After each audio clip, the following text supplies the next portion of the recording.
शुभ सकाळ मंडळी, तुम्हाला सगळ्यांना दिवाळीच्या खूप खूप शुभेच्छा। दिवाळी म्हणतात तर अभ्यंगस्नान आले आणि अभ्यंगस्नान म्हणतात तर उठण्याची आंघोळ।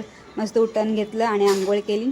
आंघोळ केल्यानंतर मम्मी बोली मला दिवाबत्ती करायला मदत कर। मस्त आरसे वगैरे देवाचे पुसले आणि दिवाबत्ती झाल्यानंतर रेडी झाली आणि आम्ही निघालो नाक्यावर। माझ्यासोबत होती माझी माऊला घेतले आणि आम्ही निघालो नाक्यावर, कारण पणत्या आणि रांगोळीचे कलर आणायचे होते।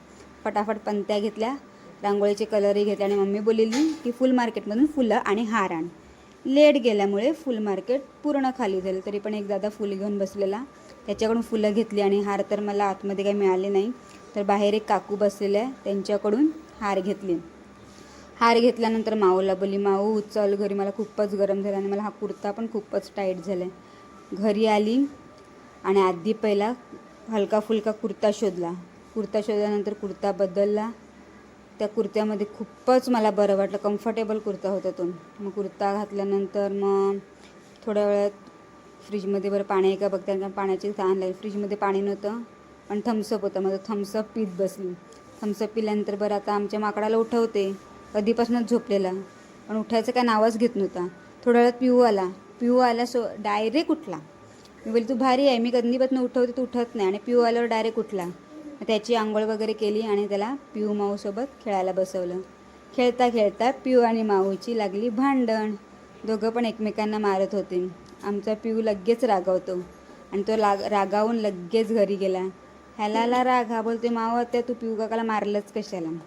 मग नंतर आम्ही तिकडून गेलो मग शेणाला जाता जाता एक आम्हाला झाड दिसलं पपईचं, त्याला पूर्ण पपई होते पण पान एकही नव्हतं। मग तिकडून गेलं, आमच्या छोट्या वासराला खाऊ घातलं आणि तिथून मम्मीने शेण वगैरे भरलं। मग आम्ही निघालो घरी यायला। घरी जाताना हा बघा गाईंना बाय फ्लाइंग किस वगैरे दिली।